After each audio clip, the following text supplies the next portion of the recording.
So, 2025, it's nearly over, and it might just be LEGO's best year yet. So we've got everything from iconic ships, to nostalgic movie sets, to gorgeous architecture, and some of the cutest brick-built characters you're ever going to see. So today, I'm going to count down for you my top 10 LEGO sets of 2025. Let's dive in. So we'll start off at number 10, and just because I'm a sucker for it, at number 10 is going to be the Unicorn Castle, this year's 3-in-1 Creator Edition. It's colourful, it's whimsical, and it's perfect for builders who love the fantasy theme. And it being a 3-in-1, well, that means it's open to a lot of interpretation, and it offers so much creativity and rebuilding. You know, Rebrickable is going to go mad with this one. Watch this space. And in at number 9, the Netflix premiere of One Piece, The Going Merry. What can I say about this set? The shaping is spot on. Literally, it's colourful, it's pops, and it's exactly an unmissable piece of building. It's a must-have for any One Piece fan. I am a bit put off by the fact that it was the Netflix series and not the original manga anime. Not gonna lie. But hey, we can't have it all. And in at number 8, just because I've got to put one in there each year, it's going to be the Batman Forever Batmobile. If you look at the design on this car, it's beautiful. And it takes us straight back to the 90s with the immense look at the build on the Batmobile here. And it is something different. I mean, I don't need another tumbler, I'll be honest. But this, I needed this.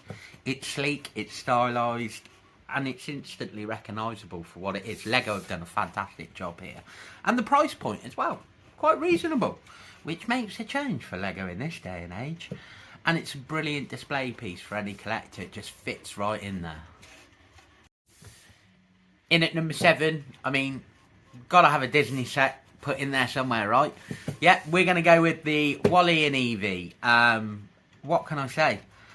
It's WALL-E and Eevee. The last WALL-E set was going back a few years ago now and runs for a pretty penny. Well, this one, you've got the detail, you've got the expressive eyes, the posable hands and so on, and everything you could want, except you're not paying ridiculous prices for it. The Eevee's clean, it looks like it's floating, it's stunning, and those two on display, just the way they work, it's absolutely beautiful. Nobody can deny it. In at number 6, well, it took them long enough, let's just say that much. We've got Gizmo.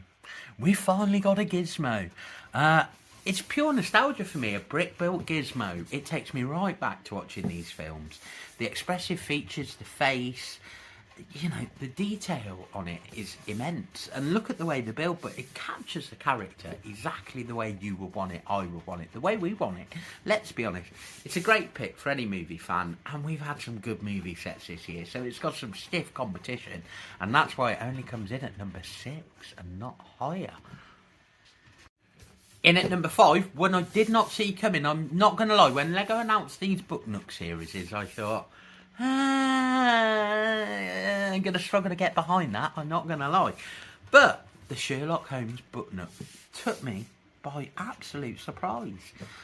It's atmospheric, it's clever, it's designed well, and just all the detail, the way it can sit in between your books. Personally, I'm going to be turning this into a modular for my city, but it's given me the potential to do that, and they've done so much with it. With a little bit of space, look what they've created. It's packed together with mystery and Victorian goodness. What more could you ask for? And at number 4, would I be a city builder without this? Yes, this year's entry is the Tudor Corner Modular. Yes, it came out in January, right at the start of the year, and the fact that it still places 4th in our end of year review is very impressive.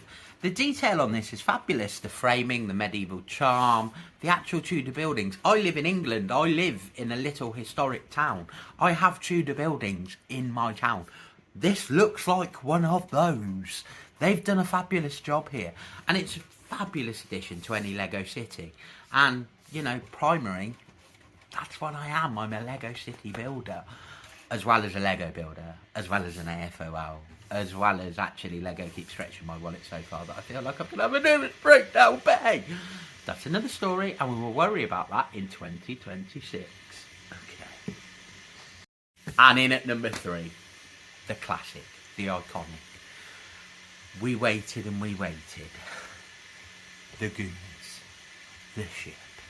With all its little details and charms and scene captions from the movie hidden in there for you. My God, the references are piling high, the Easter eggs, and it's just full of potential. Look at it, it's a thing of beauty, a perfect nostalgia piece for any collector. And I'm at that age where this is where they get me, unfortunately. And in at number 2, you notice there's not been a Star Wars set yet. The reason is, I personally don't actually collect Star Wars Lego. I love Star Wars, I have nothing against it. But Star Wars Lego to me is a money pit. And once I go down that rabbit hole, I'd never get out of it. And I wouldn't have time to collect any of the Lego sets, because I'd be dominated by Star Wars Lego. However, we do have a space theme in. At number 2 is the USS Enterprise. Yes, they finally did it. They finally gave us a Star Trek Lego set. Drum roll. It's a thing of beauty. Look at it. Look at the details. Look at the characters. The way they've done this is just amazing. It's elegant. It's shaped. And it's a top tier build. There's no disagreement here. It is one of the best Lego starships to date. I say one of, because everybody's got an opinion. And the winner. Number 1, what was my favourite Lego set of 2025? Purely because I missed out the first time they released this, I am going to go with, and bear in mind, I'd like to add there's some admirable mentions that I'll go into after this. I'm going to go with the Black Pearl. Just, it's one of my favourites. Just, the detail, the massive, it's beautiful, the price point, it's a legendary ship, and it's a flagship piece, and I hope they give us more, but I don't think they will. I think that was it. However, just looking at it, look at the way it is, look at the way it's built, it's beautiful. I can't say more about it. Well, I could go on all day about it, but I'm not going to. Some honourable mentions that didn't actually make my top 10, and you know what, I could deliberate and probably should have put 1 or 2 of them in. I'm going to go with the Game Boy. This set is a thing of beauty. The way they've made it, it looks like a Game Boy. Yeah, I'm old enough to have spent my childhood playing Pokemon Red and Blue on one of these. Not ashamed to admit it. Mario on one of these. Yeah, so I'm old enough to have spent with the original grey handheld, and this is what it looks like. The way they've done this is perfect, and credit to them, and it's nice to have lower price sets. We can't always afford to buy the £300-400 sets. It's nice to have something at the 50s, the 60s, the 70s, because those, you know, help us get through the months and the times when we want to build. So the Game Boy's definitely got to have an honourable mention. Other sets I feel should be mentioned this year. Harry Potter, I think some of their castle work this year, the Great Hall, the main tower, I'm interested to see where they're going with that. My wife's a huge Harry Potter Lego fan, so we will be following that. And I'll probably do a video on that, actually, in the new year. We'll put all the parts together and we'll show you. But I think that deserves some recognition for this year and what they've done with that. I will say probably DC Arkham's modular. A lot of people have said, why wasn't that in your top 10? And the honest answer is I'm not a huge DC fan.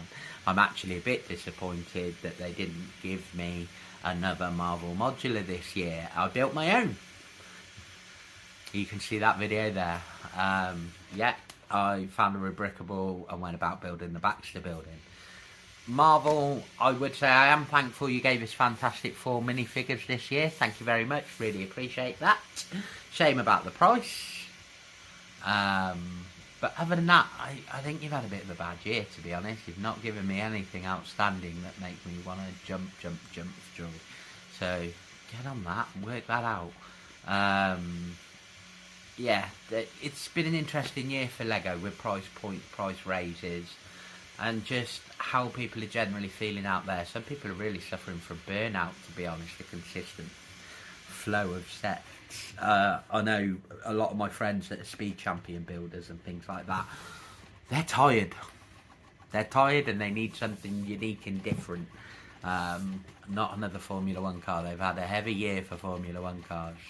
And yeah, they'd like something different. So let's watch this space and see what Lego pull out for us, shall we? Another honourable recommendation, I think, needs to be the Simpsons set.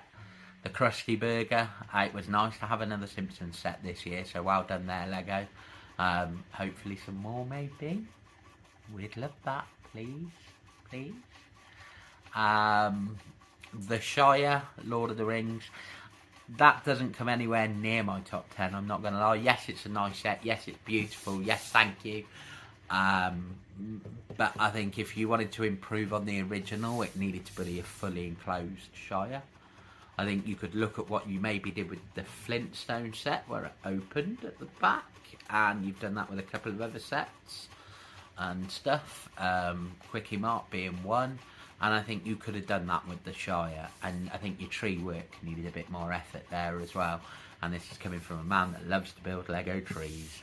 Anyway, let me know what you think, what hit your top 10, what you agree with me on, what you don't agree with me on. Sound off in the comments, and do me a favour, like and subscribe, because 2026 is going to be a big year for us. Hope to bring you more channels. The Lego City will carry on growing as it always does. I haven't quite worked out what the big summer plan is yet. I have started thinking about it and talking about it with my dad. My dad being in charge of all the construction, because to be honest, I'd probably nail myself to one of the boards. And he's going to get some ideas, and I think it's only going to be minor improvements this year. I still have lots of work to do on the train track. I still have lots of work to do on the city. I've procrastinated bad this year on that, and I know that. Okay, so I will get back on that. I am sorry. Lego sorting has taken over my life. Anyway, like and subscribe, and hopefully have a Merry Christmas, a lovely New Year, and I'll see you soon. Take care. Bye.